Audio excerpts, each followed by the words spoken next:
Viu como é que a gente sabe? Sabe. Eu vou convidá-los a abrir a palavra de Deus em Gênesis capítulo 4. Aliás, capítulo 5. 4 foi semana passada. Gênesis capítulo 5.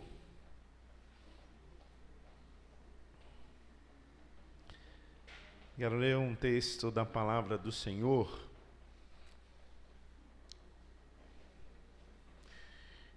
Eu vou ler somente os 3 primeiros versos, mas eu quero te pedir que você mantenha a sua Bíblia aberta, porque a gente vai compartilhar sobre todo esse capítulo 5. Diz assim a palavra de Deus: este é o livro da genealogia de Adão, no dia em que Deus criou o homem, à sua semelhança Deus o fez. Homem e mulher os criou e os abençoou, e lhe chamou pelo nome de Adão, no dia que foram criados. Viveu Adão 130 anos, e gerou um filho, à sua semelhança, conforme a sua imagem. E lhe chamou Sete. Ainda vou ler os versículos 4 e 5. Depois que gerou Sete, viveu Adão 800 anos e teve filhos e filhas. Os dias todos da vida de Adão foram 930 anos e morreu. Vamos orar. No nome de Jesus, meu Pai, ilumina-nos, a nossa vida, o nosso coração, para que nós não só ouçamos a Tua voz pelo Teu Espírito, mas entendamos, compreendamos, e para que Tu nos fortaleça a ponto de nós vivenciarmos os mistérios contidos nesta palavra. Eu te peço por isso, Pai eterno, Santo de Israel, no nome de Jesus Cristo. Amém. Nós estamos conversando sobre as genealogias bíblicas. Mas mais do que aquele texto que se refere ao ente passado, a quem gerou quem, nós queremos aplicar essa árvore genealógica, ou as árvores genealógicas que nós vamos discutir aqui, às quartas-feiras, numa aplicabilidade na tua vida, né? O que isso tem a ver com a nossa vida, com o nosso dia a dia? Porque isso aqui é que de verdade é factível, assim, é real para as nossas vidas. Não adianta a gente vir à igreja, ouvir uma mensagem que só vai trazer conhecimento, só vai trazer coisas abstratas, coisas que não são palpáveis, que não fazem parte do mundo que a gente vive. A palavra de Deus é viva e eficaz para nos ensinar a viver, para nos levar a viver em novidade de vida. Aliás, nós mesmos afirmamos, via de regra, que ela é nossa regra de fé e prática. É para a gente viver, não é para a gente achar legal ou dar um glória e aleluia. Então, não são só textos para a gente saber as curiosidades contidas nesse texto, mas qual a aplicação, o que tem a ver com a nossa vida, com o nosso cotidiano. Essa é a ideia de nós compartilharmos sobre as genealogias bíblicas.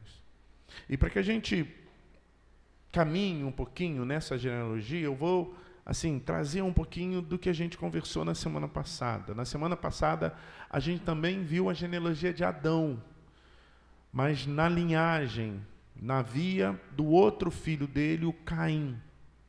E a gente viu que a linhagem do Caim não foi um exemplo para nós. O Caim, a gente já conhece a história dele, foi aquele que é o responsável pelo primeiro derramamento de sangue na terra, que foi a morte do Abel. Ele matou o seu próprio irmão, é um fratricida. E a linhagem dele segue pelo mesmo caminho, tanto que nessa genealogia que nós vimos na semana passada, termina com, não sei o que, alguma coisa, tataraneto dele, mas é mais do que isso, porque já era a 6ª geração. Ele mata 2 homens e usa como exemplo o assassinato que seu antepassado Caim havia feito com seu próprio irmão Abel. Esse Lameque também é o que introduziu a poligamia na terra. Ele teve 2 mulheres, que é assim o pré-anúncio do adultério. Enfim, a linhagem de Caim não é um exemplo. Quem escreveu o livro do Gênesis, segundo a tradição, foi nosso irmão Moisés. Na linhagem de Caim, ele não dá muita importância, ele não dá muitos detalhes. Ele fala, Caim coabitou com sua mulher e concebeu um filho, o nome dele é Enoque. Enoque gerou Irade de Meujael, Metusael e gerou a Lameque. Ele só fala assim, e depois ele conta um pouquinho desses detalhes terríveis da vida do Lameque. Agora, esse mesmo Moisés, que escreveu a genealogia de Caim, aqui na outra genealogia, nessa genealogia de Adão, ele dá mais sustentação, ele dá mais detalhes. E esses detalhes começam pelo início, porque na genealogia de Caim, ele não cita Adão. Adão é onde começa a genealogia de Caim, mas ele não começa a descrever a genealogia de Caim em Adão. Me parece que ele quer omitir Adão, ele quer afastar Adão de Caim. Mas nessa genealogia, nessa que eu li agora o início, ele começa em Adão, mas na verdade é a genealogia de Sete, o terceiro filho do Adão. E essa genealogia, ele já começa detalhando, ele já começa esboçando as minúcias dos personagens que fazem parte nessa genealogia dos Sete. Quando em algumas Bíblias você vai ver descendente de Adão, verdade. Mas aqui o foco é Sete. E ele começa falando, olha, o Adão, depois de Caim e Abel, ele teve mais um filho, que foi o Sete. E depois que ele teve o Sete, o Adão, ele viveu 130 anos, e com 130 anos ele teve Sete.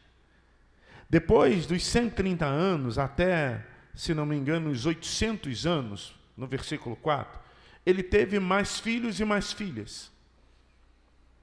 E ele morreu com 930. Então, essa métrica é usada para todos os descendentes de Sete. Ele diz quantos anos ele viveu, quantos anos a pessoa tinha quando teve o primeiro filho. Depois, quantos anos a pessoa viveu quando teve outros filhos. E com quantos anos esse personagem, essa pessoa morreu. Ele faz isso na métrica de todos os descendentes, ou de todos os descendentes listados nesse capítulo 5 de Gênesis, do Adão em Sete. E por que ele faz isso? Ele faz isso porque ele quer exemplificar a descendência de Sete para o povo pelo qual ele estava falando diretamente. Em que cenário Moisés está aqui escrevendo esse texto? O povo está saindo do Egito. Depois de mais ou menos 400 e tantos anos sobre a opressão lá do povo egito, sobre o cativeiro do Egito, o povo começa uma nova jornada, uma jornada de libertação, uma jornada pela providência de Deus, pelo cuidado de Deus. Agora Moisés precisa dizer como que eles vão viver. E quando eles olharem para trás, em quem eles devem se exemplificar? Não é na linhagem de Caim, é na linhagem de Sete. É por isso que na linhagem de Caim ele não dá muitos detalhes, ele não dá muita importância, ele nem coloca Adão como progenitor daquela linhagem. Mas na linhagem de Sete ele começa com Adão. Ele começa a descrever nos detalhes da vida daquelas pessoas ou daqueles irmãos que fizeram parte dessa descendência.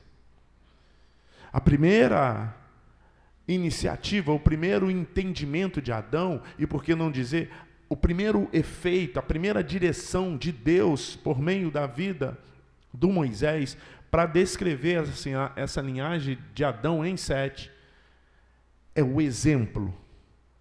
É dizer para mim e para você assim, olha, tudo na vida é exemplar, tem um exemplo, ou para o bem ou para o mal. Eu falei agora há pouco sobre a ideia magnífica de Deus acerca da família, mas uma ideia que só pode vir do coração de Deus.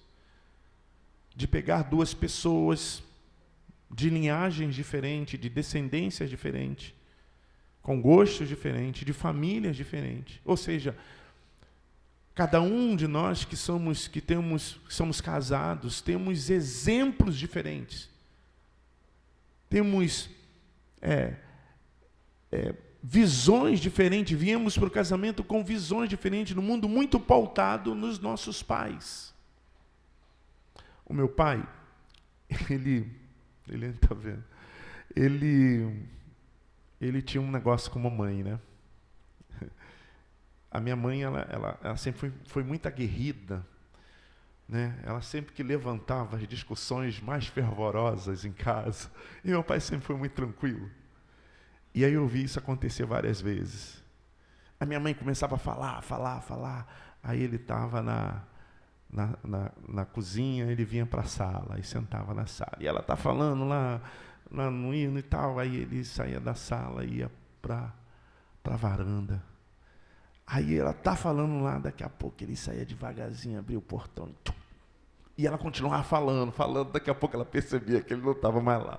Eu vi isso várias vezes acontecer. Então, é isso mesmo que você está pensando. Eu, às vezes, faço isso. Eu vou devagarzinho, eu não vou para a rua, né? Mas papai mora na frente de casa, eu vou para a casa dele. Então, ela ouviu, ó. Então, exemplo. Não tem jeito. Não tem jeito. A gente não é uma árvore que nasceu do nada. A gente nasceu de uma semente.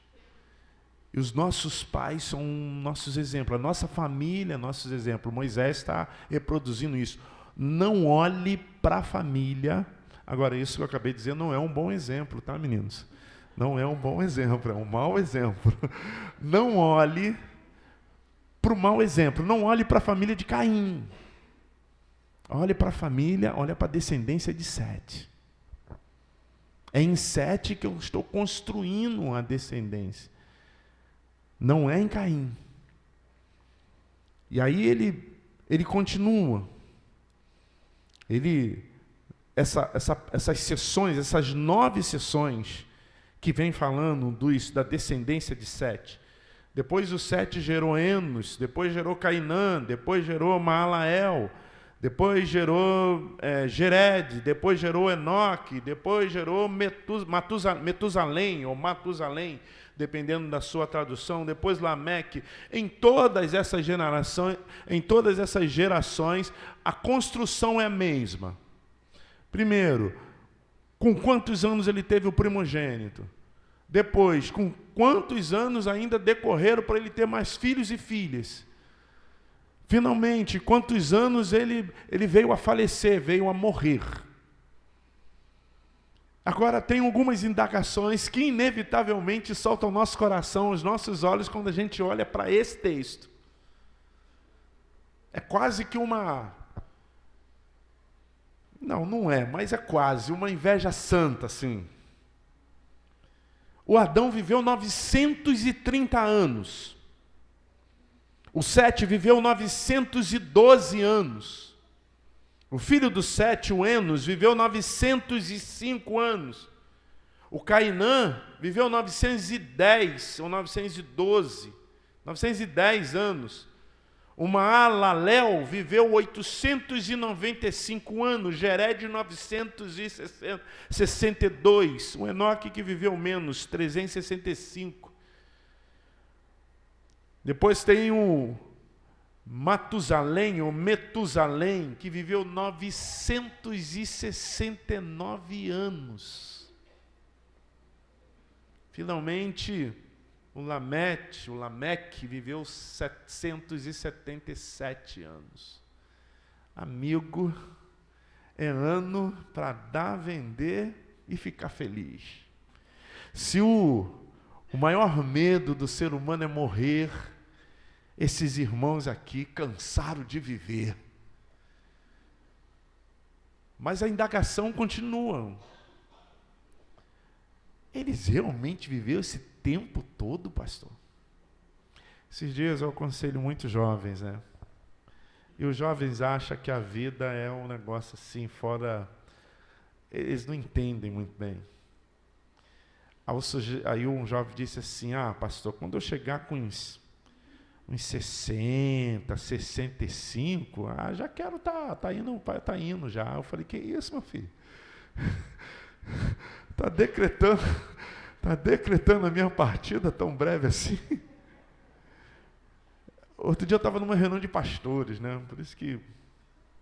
E aí o pastor disse assim, lá na igreja tem um seminarista que tem 51 anos. Falou assim, no meio de um monte de pastor, estava lá no seminário. Tem 51 anos. Ele já não pensa tão rápido assim, né, gente? Eu falei, meu filho, você tem quantos anos? Aí ele tinha 32, eu falei, por isso que eu acho que pastor tinha que ter uma cabeça branca.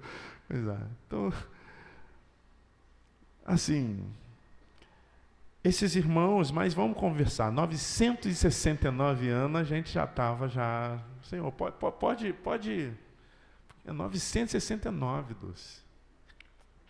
Mas tem gente que diz que esses anos não foram anos literais. Aliás, há pelo menos 3 direções para explicar essa quantidade de tempo que esses irmãos viviam. O primeiro diz que aqui está falando de épocas. Então não está falando de dias, de anos. Está falando de épocas. Está falando, 969 foi a geração de Metusalém, ou Matusalém. Toda a geração dele durou 969 anos. 930 anos foi a geração do Adão. Uma outra linha está dizendo que aqui se refere a tempos astrológicos ou astronômicos. Porque é os números aqui que mais ou menos dá a entender, mas não são todos. Por exemplo, 365 é o tempo do ano, é o tempo do ciclo solar. 777, o tempo de Lameque, é o tempo que um planeta gira em torno de si. Então alguém disse, não, como Moisés pode ter sido influenciado pela cultura persa, pela cultura babilônica, que mexia muito com astrologia. Então aqui ele pode estar sugerindo tempos astrológicos. Mas tem uma coisa que o texto está dizendo, são os detalhes.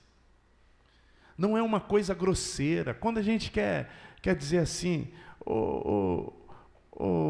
Luciana, digamos que eu marque um horário com a Luciana se atrasa e é de manhã, eu digo, eu estou te esperando desde madrugada. Quando a gente quer dar uma ênfase a alguma coisa, a gente é mais genérico, é mais abstrato, a gente não é detalhado. A gente não diz assim, eu estou te esperando desde as 7h35 da manhã. A gente não diz isso. Aqui os irmãos, Moisés é bem detalhado no texto. Ele diz, por exemplo, com relação a Sete. Ele diz, Sete viveu 105 anos e gerou Enos. Ou seja, com 105 anos ele teve o primogênito, Enos. Depois que gerou Enos, viveu Sete 807 anos e teve filhos e filhas. Até 807 anos ele gerou mais filhos. E aí depois termina dizendo, todos os dias de Sete foram 912 anos. Diz o tempo que ele viveu na terra. E ele não é uma coisa genérica. Cada um tem um tempo específico para poder gerar o primeiro filho, para poder, o tempo que teve mais filho, o tempo de fertilidade e depois o tempo que morreu. Não é uma coisa grosseira, é uma coisa bem detalhada. De forma que eu creio, eu não sei quanto a vocês, que esses números aqui são literais. Esses irmãos realmente viveram esse tempo de vida. E aí a gente tem um monte de explicação, a dieta, mas a explicação mais contundente é que a gente está no início da formação humana. Os seres humanos precisavam viver mais para dar prosseguimento à multiplicação da humanidade. Hoje nós temos ainda poder de procriação por 50 anos em média. Se isso acontecesse no início da criação, a humanidade, por certo, assim, talvez não por certo, mas provavelmente já teria sido extinta. Porque ia ser muito devagar, vagaroso a multiplicação da humanidade. Então, no início, precisa ir mais forte. Precisa procriar mais mesmo. Por isso Deus dava essa virilidade aos seres humanos até 800 anos, até 800 e tantos anos, imagina. Com 800 anos o sujeito ainda estava procriando. Mas o que isso tem a ver com a nossa vida hoje aqui? Isso tem a ver, meus irmãos, com preservação. Eu disse, vocês não riram. E não é para rir mesmo. Mas é, no mínimo, estranho para nós nessa cultura. O sujeito teve o primeiro filho, com 105 anos. Você conhece alguém?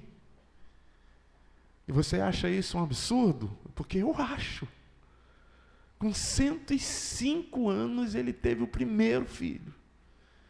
E aí, gente aí que está querendo... Ele viveu, eu estou falando no caso dos 7, isso se refere a todos esses que formaram aqui.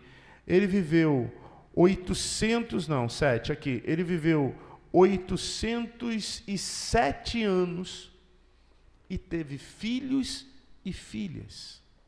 Até os 807 anos, o Sete e a sua esposa ainda era viris, ainda geravam filho. Imagine, a esposa do Sete lá, velhinha, com 800 anos, com um barrigão desse tamanho. É isso que acontecia. O nome disso, meu irmão e minha irmã, é preservação. O Deus pelo qual você está aqui nessa noite, pelo qual nós estamos aqui nessa noite, é um Deus preservador. É um Deus que coloca pelinhos nas nossas narinas para que possa filtrar as impurezas que nós inspiramos. É um Deus que nos preserva vivo.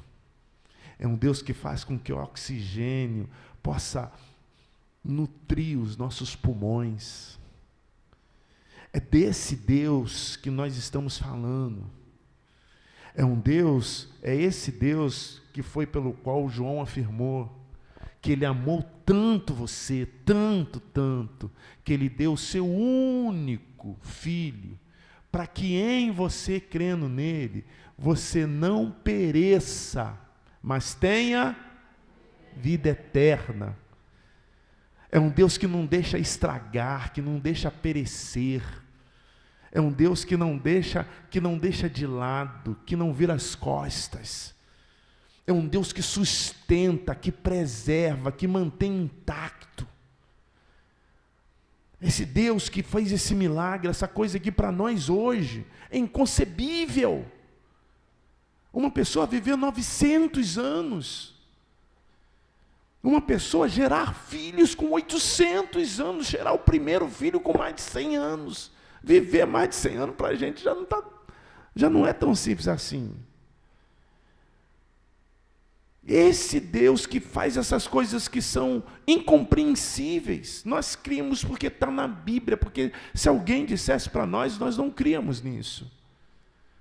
É um Deus que preserva, sabe? Ele preserva aquele sonho que você deixou de sonhar, porque você demorou, porque você começou a orar e o sonho não se realizou e você parou de orar. Então, Deus é o preservador, é o Deus que preserva a tua família, que preserva o teu casamento, que não deixa o teu casamento deteriorar, que não deixa os teus projetos naufragarem, porque Ele é um Deus preservador. Ele é um Deus que mantém intacto, que não deixa perecer, que não deixa ficar mal cheiroso. Esse é o Deus das genealogias.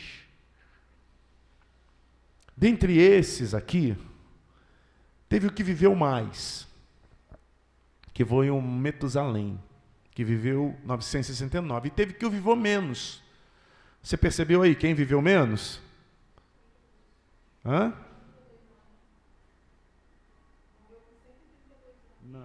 Não, aí só tem... Quem falou Enoque aí? Isso, Enoque. Luciano, eu ouvi a vozinha, Luciano. 365 anos Enoque viveu, que viveu menos. Falar que um sujeito viveu menos com 365 anos é uma ironia, né, não? Mas tem uma pergunta para você fazer aí. Será? Preste atenção comigo, olha o teu texto aí. Eu vou falando os versículos e você olha a última palavra do versículo. Versículo 5, qual é a última palavra? Me ajuda aí, gente, vamos lá. Versículo 8, qual é a última palavra? Versículo 11, 14, 17, 20. Deixa eu ver aqui. 24.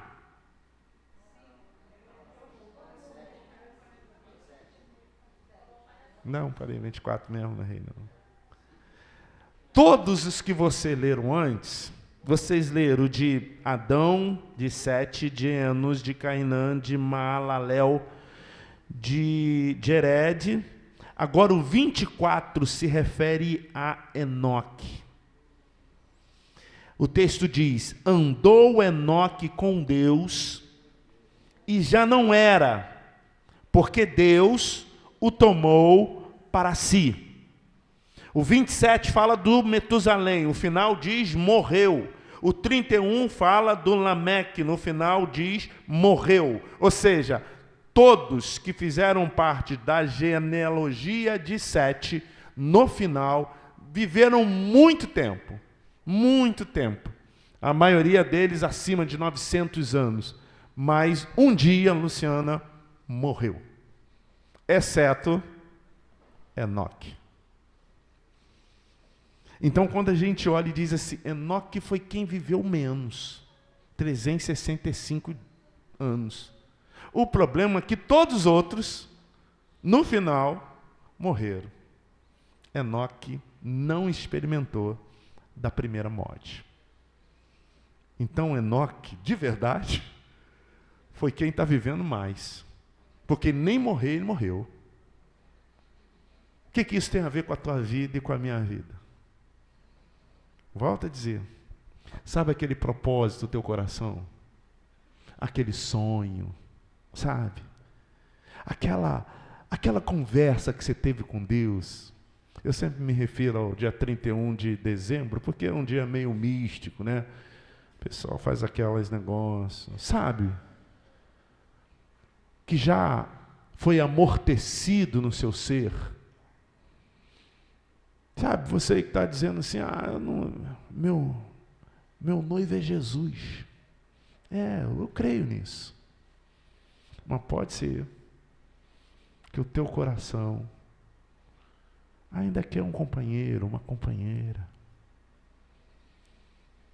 Então Deus não permite que sonhos, Deus não permite que objetivos, Deus não permite que direção nele morra. Assim como Enoque não morreu. A gente testifica isso lá no livro dos Hebreus, que Enoque foi transladado, ele não experimentou da morte. Então, Às vezes nós desistimos de muitas coisas, meus irmãos, das nossas vidas, da nossa família. Às vezes nós desistimos de sonhos que o próprio Deus coloca no nosso coração. Às vezes nós matamos eles. Às vezes eles morrem em nós. Mas em Deus, nenhum sonho, em Deus, nenhum objetivo, em Deus, nenhuma vida de verdade morre. Porque Ele dá vida e vida abundante. O exemplo de Enoque nos faz a crer nisso, nos provoca a crer nisso. Teve gente que não morreu. Não foi só Enoque, não. Mas aqui está falando do Enoque. E esse Enoque, só um parênteses, bem rápido, esse Enoque não é o Enoque lá, o primeiro filho do Caim, né? Esse Enoque é outro Enoque, é da descendência de Sete, só uns nomes que são semelhantes. Enoque do Caim é aquele que deu o nome à primeira cidade construída. Esse Enoque é o Enoque que não morreu. Esse Enoque é o exemplo para nós. Tanto que ele está na galeria dos Hebreus. Então eu quero concluir essa mensagem trazendo essas aplicações ao seu coração. Primeiro, que Deus é o preservador da vida. Você lembra da Raabe? A Raabe é aquela prostituta de Jericó que acolheu os espias de Josué. A Bíblia diz, quando Israel invade Jericó, Raabe e sua família é preservada. Deus é o Deus que preserva. Deus é o Deus que não deixa perecer. Você pode esquecer, mas Deus não. Segunda coisa é que Deus é o Deus que não deixa morrer. É um Deus que não deixa acabar. Sabe por quê? Porque Ele é eterno. A eternidade não está limitada ao tempo. Não existe o antes e o depois para Deus. Deus é. Deus é. Tem os políticos aí que falam, fulano sempre presente. Não, ele não está sempre presente, porque quando ele acaba de falar já é passado. Deus não, Deus é. Eu sou. Porque para Deus ele não está limitado. Deus não está no tempo do Cronos, no tempo do relógio, mas no tempo do Kairos, no tempo da eternidade. Já essa palavra já não é muito boa, o tempo da eternidade, mas a gente não tem como falar. Deus ele não deixa morrer. Se começou em Deus, vai viver para sempre. Mesmo esses irmãos que vieram a morrer, eles não experimentaram da segunda morte. Enoque foi um privilegiado que não experimentou de morte nenhuma. Nós, se morrermos até Jesus voltar, nós experimentaremos da primeira morte, da segunda jamais. Mas Enoque nem da primeira não experimentou. Porque em Deus é para sempre. Deus te abençoe, meu irmão. Deus te guarde.